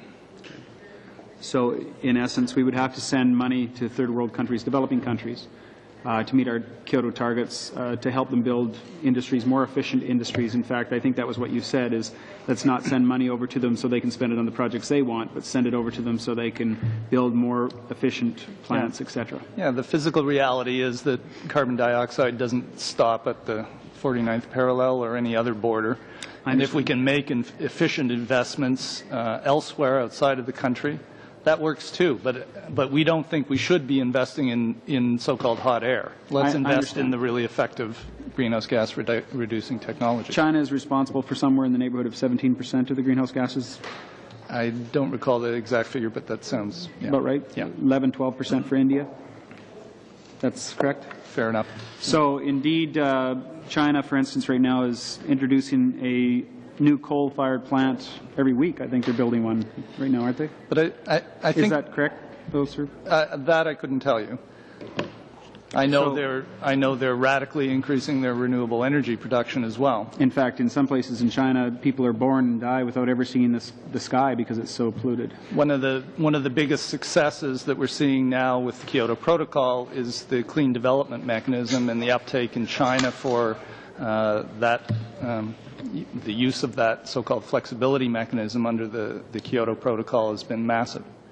I understand, but indeed, on one side they're going to build coal-fired plants, one per week, and do other polluting things, and we're going to send money over them for them to build more efficient plants. It seems a little bit strange that we would invest money in technology there when we could invest money here to get our job right first, because we don't have our backyard cleaned up, and then send the technology. I don't have any argument, and the environmental community has argued as strong as anyone that we should be acting domestically first as a top priority before we look offshore. Has your group costed out the amount of money it would take to meet the Kyoto Protocol by 2008-2012? Have you had it professionally costed? No, we're not sure of the amount of money that it's going to take. Okay. Now, we are sure that the cost, however, will be much greater if we don't invest that long term. Absolutely. Yep. Now, your group is suggesting 800 millitons per year starting with this year. I'm sorry, say again? Your group is suggesting 800 millitons to megatons, to cut out 800 megatons per year starting 2007. Well, we're at roughly 800. I mean, the figure was 758 for megatons for 2004. Now, you're aware the oil sands accounts currently for about 6% of the gross domestic product of the country? I'm not sure of that figure, no, but I'll take your word for it. And they currently account for somewhere between 20 and 30 megatons. Right. So, by my math, that's a pretty big chunk of the gross domestic product if we meet 800 megatons in this year alone. Well, Are we going to do that by nuclear, or what are you suggesting we do it by solar cells, nuclear? What kind of technology? I think, first of all, we need to level the playing field. I think that the oil sands have received undue support from the government, and I don't think the oil sector needs any more subsidies. I don't think they need 100% write-off for their capital costs on the oil sands. It's an accelerated capital cost write-off. It just accelerates what they can do long-term. It actually makes it more quickly. Well, in essence, it's not a subsidy. It's just an accelerated depreciation that they can show in their books so they can depreciate the property faster. I understand, but the physical reality of the technology is it produces 5 times as many greenhouse gases as conventional oil. And we shouldn't be incenting that kind of activity that has such an adverse environmental impact. And that particular, okay, my last question then. Your group and yourself have several quotes that I have here suggesting that nuclear should be shut down as well. Is that correct? Well, not shut down. We don't expect that those plants would be shut down tomorrow, but we think they should be phased out as they reach the end of their lifetime rather than reinvesting, and we certainly think we should not be investing in new nuclear plants. In fact, if your quote is correct, and I would suggest it is based on this, it's a tragic tale of false promises, inflated expectations, titanic costs, frightening accidents, and environmental nightmares. Isn't that your quote? That is a quote and an accurate one. And 50% of the energy consumed in Ontario right now is nuclear. Is that correct? No, about 40 to 50% of the electricity consumed is nuclear. Yes, sorry. That's Thank you very much. Monsieur Lucier, pour 5 minutes, s'il vous plaît. Mr. Lucier, you have 5 minutes. Thank you, Mr. Chairman. Mr. Martin, I'll continue with questions for you. I appreciated your brief. In your conclusion, you mentioned that 50 megatons per year was necessary, a reduction of 50 megatons per year was necessary to meet our goals. Have you broken down that 50 megatons per year per province or per territory? Or even per sector of main polluters? Have you broken that down to see what it would represent per sector? That figure was simply meant to put some perspective on what meeting our Kyoto target might mean. I mean, the reality is if we have a business-as-usual scenario projection of what demand will be, it will be even higher. But it's meant to indicate that this is doable. It's not an absolutely inconceivable undertaking to try to meet our Kyoto target. We can do it, and we should do it. Now, as to how that breaks down by region or province, that's a difficult question to answer. I mean, I think that we have to pursue this project on provincial and regional bases, as well as on a national basis. And I think the announcement today is a good indication of what can be accomplished when we approach the problem from different levels. Est-ce que vous avez eu l'occasion d'examiner le plan? Have you looked at Quebec's Green Plan? Because they did break down its targets amongst sectors. Yes, you did? And do you think that it's realistic, achievable? Achievable, and I mean, Quebec is obviously in a lucky position with hydraulic capacity, but still, I mean, this is a plan that has been put forward. It's a rational plan, and I think we'll see the results. That it will come down to 80 megatons for Quebec, which is Quebec's share of the Kyoto target. It can be done. Quebec is a good model for the rest of the country. Merci. Madame Anthony. Thank you. Ms. Hughes-Anthony, is the Chamber of Commerce's report unanimous? And did the Chamber of Commerce in Quebec provide a dissenting report to that report? I believe that when you're referring to report, I'm talking about your position. Well, our position is outlined in a resolution that was passed at our annual Congress, and several chambers of commerce in Quebec belong to and attend that Congress, including the Federation of Chambers of Commerce in Quebec.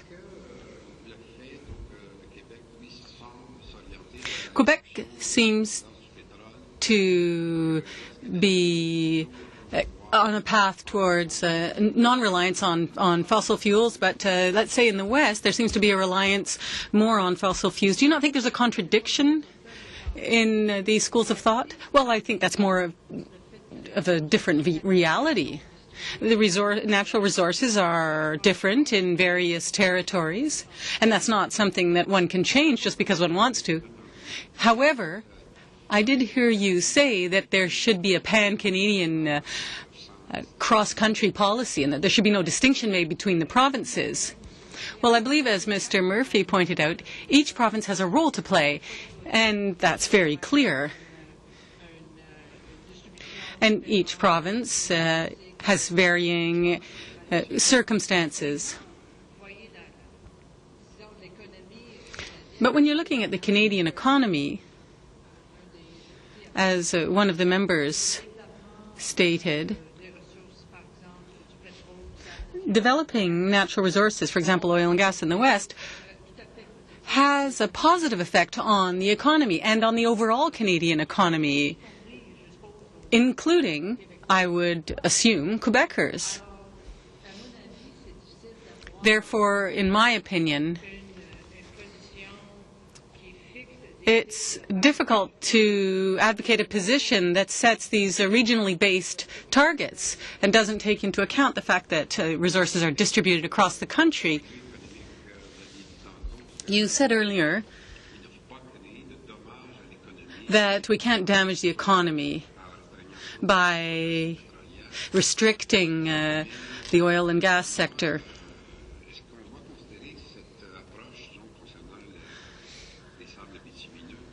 Does that mean, in terms of the oil sands, that there would be a short-term and a long-term policy? Because I think in the short term, yes, perhaps there would be some disadvantages, but you have to look at the long term. Climate change is happening globally, and you saw the Stern report. You saw what we can expect to see over the next 20 years. Yes, I absolutely agree. But in my opinion, you can't just start pointing the finger at various projects and resources as being the guilty party, because oil sands have contributed significantly to economic growth. Last year in Canada, that represented about 3%.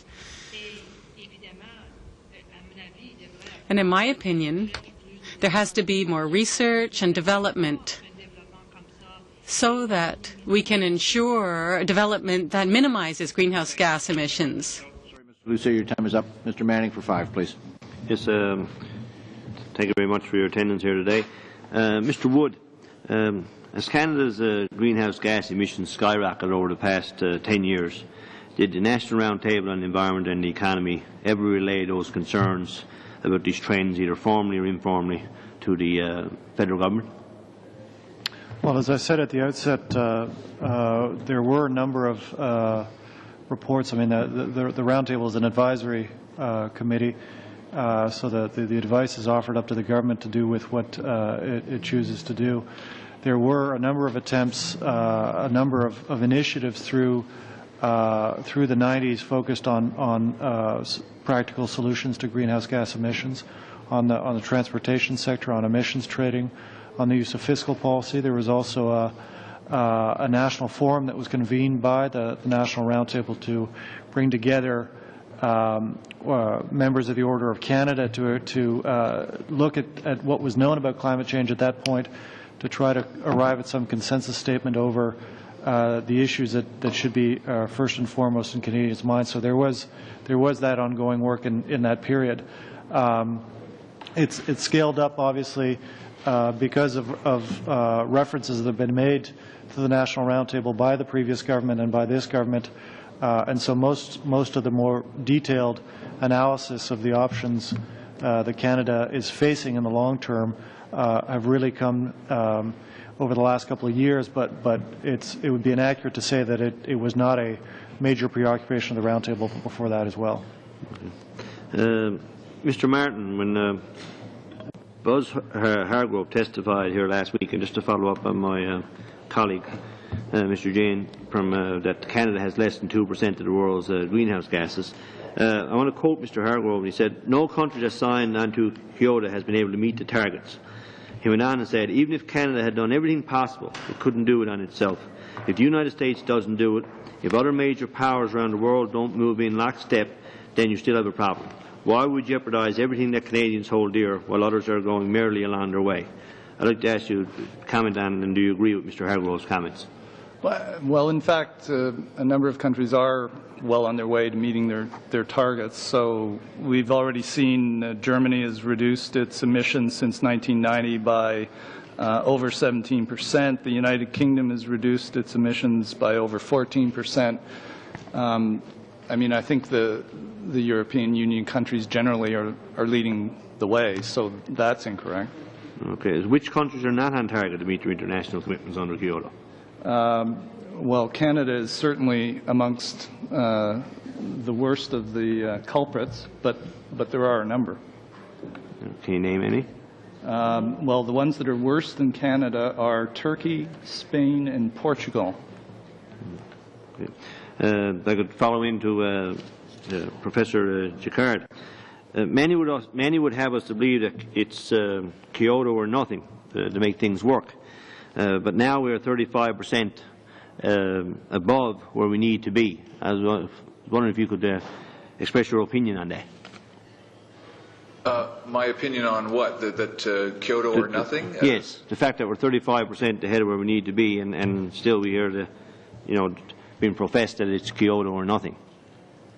Right. Yes, I don't. As I said earlier, I don't believe that we'll hit our Kyoto target, or that we can buy politically get away with the credits that would allow us to comply with the Kyoto Protocol, our commitment. I do believe that Canada should be playing a leadership role today in implementing policies on greenhouse gas reduction, but they would be a waste of time if they're not compulsory type policies.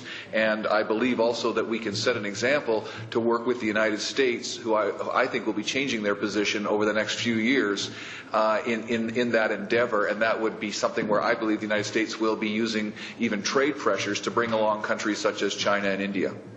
Okay. Question for Ms. Hughes Anthony. As an important stakeholder in all of this, I'm just wondering, is there any amendments that you would suggest towards this bill? The fact that you represent so many people involved in the economic engine of Canada, is there any amendments that you would suggest that you think would be,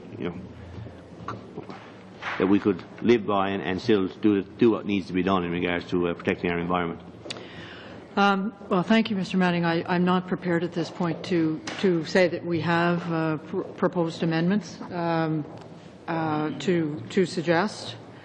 Perhaps I can take that under advisement. Would you be interested in providing the committee with, over the next couple of weeks, if you get the opportunity, some amendments to time is up for our discussions? Thank you, Mr. Manning. Okay, and Mr. Carpellegia for 5, please. Thank you, Mr. Chair. Just to follow up on a point, Professor Jacquard, you mentioned that you say that we can't meet our Kyoto targets even by buying credits. Am I correct? Yeah, I don't have certainty on that. That's my judgment.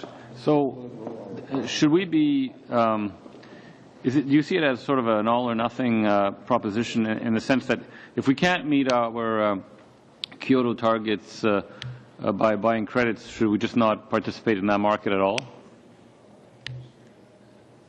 Yeah, I don't think about this a lot. I think about how we can get going.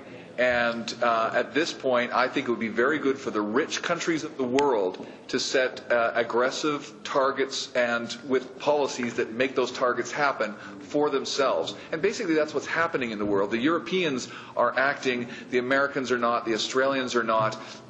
other countries like Russia and so on are not really taking actions. They're benefiting from reductions that happened earlier. So it's only a small part of the world that's really acting right now. I think Canada needs to step to the plate and start acting.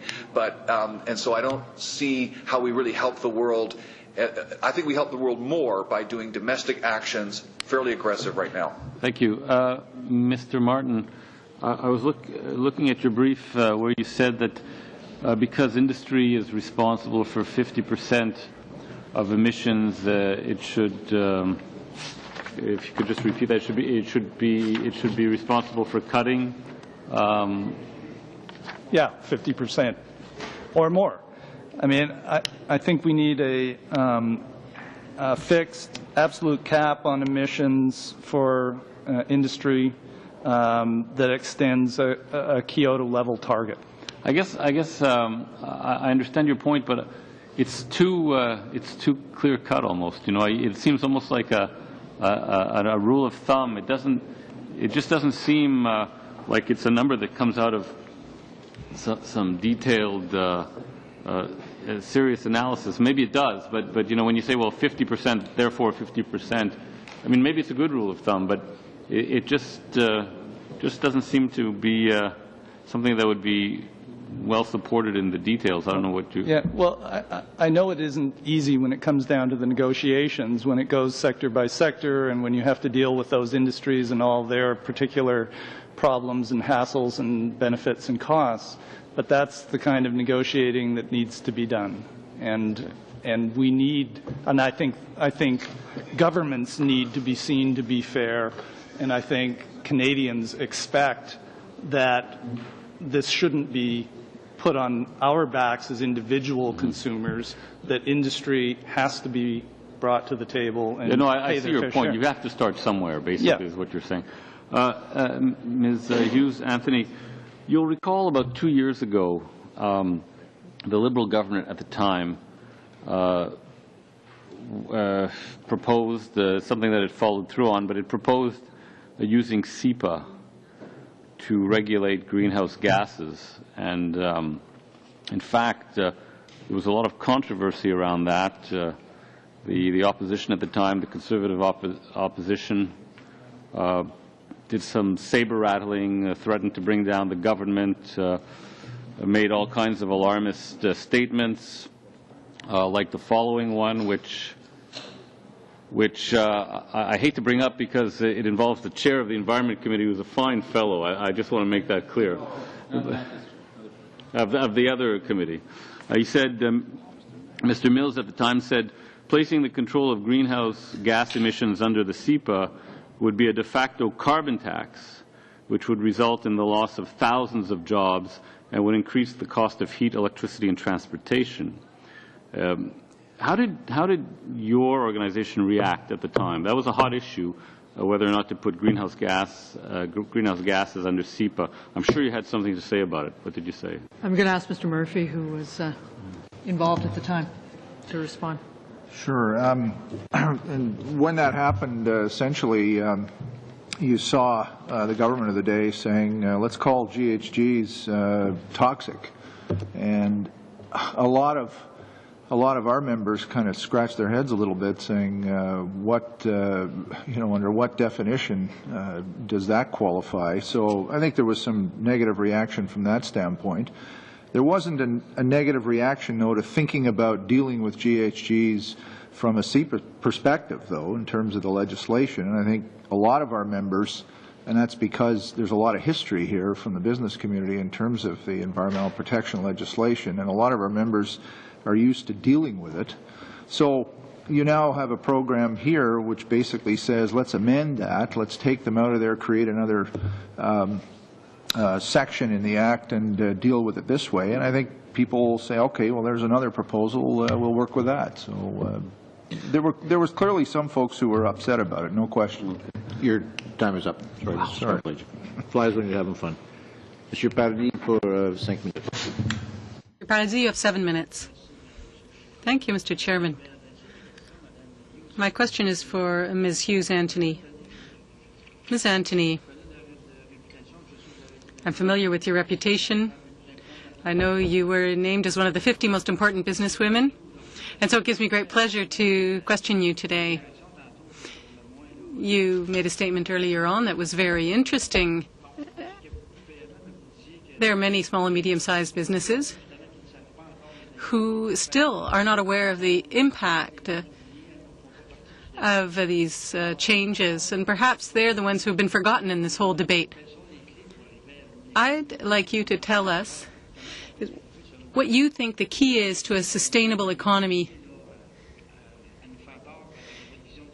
And I'd like you to describe your vision of the type of technologies will have to be adopted while taking into account the reality for small and medium-sized businesses who have to deal with these changes. So we've spoken about the short term and the long term, but I'd like to hear your comments on this. Thank you. I'm not a scientist, but I think that you're absolutely right in what you've said. We have an economy that is made up of small and medium-sized businesses, and it's also an economy that's driven by consumers. Over the past several years, the debate has focused on the business sector, industry, and that's a good thing, because obviously energy production is a sector that can be modified. But there are many consumers and many small and medium-sized businesses that I feel have been forgotten in this whole debate. And I think that there are some very fundamental parts to this. For example, education.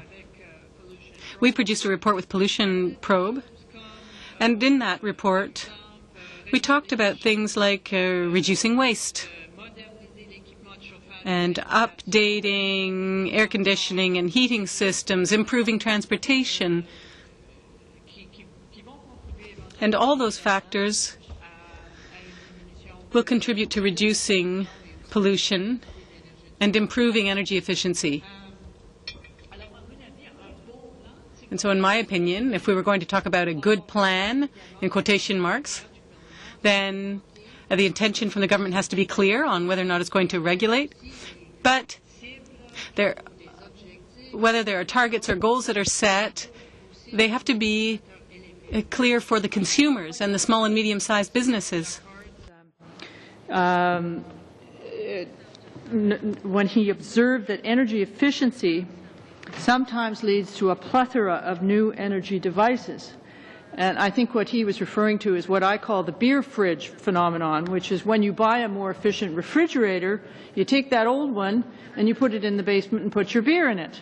Or maybe I'm just speaking to myself. And therefore, you have not effectively reduced your energy consumption that much. I mean, I do seriously think that any good plan will have to have measures that will touch the small business community directly, and it will give guidance as well to consumers, and something more direct, more informative than the one-ton challenge, if I may say.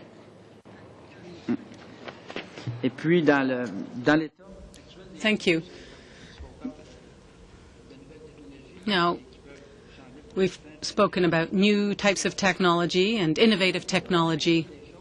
Given our current situation, what would you say regarding the receptiveness on the part of small and medium-sized businesses about using new technology? And do you think that Bill C30 is on the right track in order to reach or achieve the use of new types of technology? There are many small and medium-sized businesses in my riding, and the environment is there. We want to take care of it. So I'd like you to tell me what kind of receptiveness you think is out there and what kind of measures we need to take in order to encourage the incorporation of these types of technologies in order to be able to take care of our environment. Well, once again, I would say we need to foster scientific research in many areas, and probably my colleague Mr. Wood knows more about this. We need to encourage this in the areas of heating, transportation, lighting in the House of Commons, for example. And we need to find profitable solutions, because the problem for small and medium-sized businesses and for consumers and other sectors is that the solutions may be there, but they're really only at the stage of pilot projects, but they haven't yet become profitable.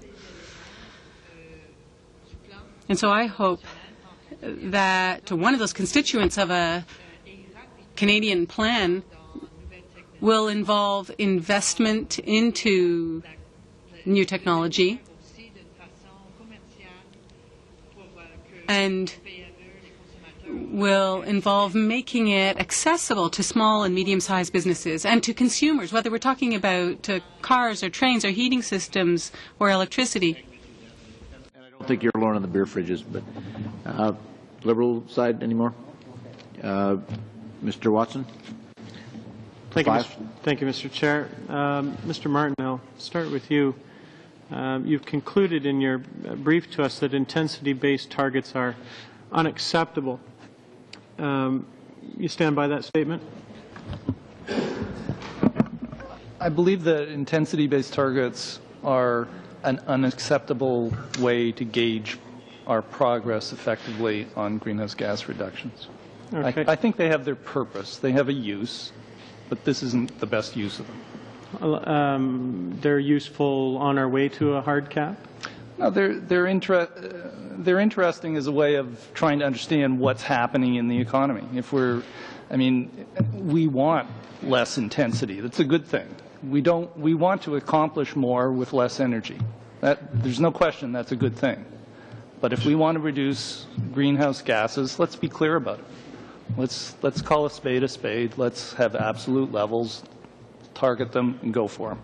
You mentioned that Canada's greenhouse gas intensity decreased 14%, while absolute levels of GHGs increased 27%. That 14% decrease, that's an improvement, right?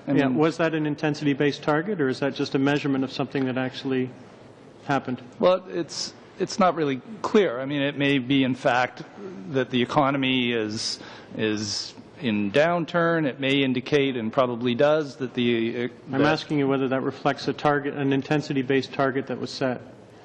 No, I don't believe so. I think that was happening spontaneously. That's what I'm saying. Moving to Alberta's targets, you said 16% in 2010, 28% in 2020. But they would allow absolute increases of 34% and 38%, respectively. What would happen if those intensity-based targets were, say, 5% in 2010 and, say, 15% in 2020? What would happen with GHGs? Obviously... They get worse? Yeah. What if they were, say, 25% in 2010 and 40% in 2020? What would happen to GHGs? Well, things would improve. Okay. Yeah. So intensity-based targets are not necessarily failures. It all depends on where you set them at. No, I think they're a tool. I just don't think they're the best tool for this job. Okay. Intensity-based targets are unacceptable is what you said, though. Correct. Okay. Not acceptable as a means of targeting and achieving greenhouse gas reductions. Really, but you've said if the targets were set higher, that we would in fact see measurable improvements in GHG reduction. So it's how you set the number is where I'm going, I guess. So we can't conclude that they're necessarily unacceptable. Ms. Hughes-Anthony, Ontario's economy is soft right now. Alberta's is hot. Are you concerned about short-term targets? What happens in the short term with that kind of a scenario? What are you looking to see for a short-term? Over the short term. Can you respond to that one, Mike? Well, I think, sorry, get that off. Yeah, absolutely. A major concern in terms of the economic impact. And if you're looking at the kind of targets that we've had for the last number of years as a result of ratifying Kyoto, which I think there's a pretty good consensus that we can't meet those would really be punitive. Anything that looked like that would be really punitive to the economy, not only in Ontario, but everywhere else. What would your direction be to this government then with respect to the short term? Well, and targets? I like the idea of saying that as you phase through the process here, as the proposal is to start consulting with people, which has already occurred. It started to occur right after the bill was tabled. Start to understand what people can do in terms of their realities with respect to their own industries in terms of investments and the cycle that they're in, and then start thinking about intensity targets into the short term that you can then ramp up later. Has the economy already experienced sort of a picking of the low-hanging fruit in industry, or is there still more to be had? If so, what sectors? Yeah, that's an expression that a lot of people use, and I guess we've used it too, that a lot of the people haven't been doing nothing. People are conscious of the need to invest in their plants, and I think we need some more encouragement in that area, by the way, and there's some tools that are available to governments. But a lot of the easy stuff, quite frankly, has been done, and so we're now into the tougher slogging in terms of what needs to be done in the future. And therefore more expensive. Okay. Oh, no question. Yeah. Sorry, your time is up. Thank you, Mr. Chair. Another point here? Did you have a point of order, Mr. Jean? Okay, a short one. Very short, actually, Mr. Chair. What I'm wondering is, we have a lot of witnesses here, and I'm curious if we could have consensus from the other members that any witnesses that come forward in the future, that they be notified in advance to prepare suggested amendments to the legislation, instead of, because we have such a short time frame. I'm worried about that, and I think that a lot of the things that were mentioned today by the witnesses would be very helpful. So. I think that would be good. And as well, I would like to ask that one particular document that was referred to before that would be provided, that could be provided to the clerk and sent around. Okay, I'm sure. Who is the document from? I don't even remember. Who was that? Mr. Wood? Yeah, I think it was Mr. Wood. Mr. Wood? Okay. Was it Mr. Martin? Send us whatever you got. Okay. Yeah. Appreciate just receiving possible amendments beforehand, as I'm sure everybody else would. And I'm informed the chair does provide that as part of the instructions when witnesses come. If they have amendments, they. But to ask for those amendments would be helpful. Yes. Okay. Want to thank the witnesses. Oh, sorry, Mr. Godfrey. I think it's a great idea to get witnesses beforehand to submit amendments, but recognizing that actually the way we've grouped the witnesses, it may not be appropriate to speak about those amendments. Because they may be on another subject. It's an option for the witnesses. So, je pense que nous avons reçu beaucoup d'informations. I think that we've heard a lot of useful information today. I'd like to thank the witnesses for coming. I will just say for tomorrow, Ms. Vicky Arroyo of the Pew Foundation, her mother has had a serious heart attack, and she will not be with us tomorrow morning, so we wish her and her mother very well. Her remarks are going to come with Mr. John Drexed, so we'll have the two tomorrow, so we'll probably give both witnesses just a little bit more time for comments before we get to questioning. Other than that, this meeting is adjourned. Thank you very much.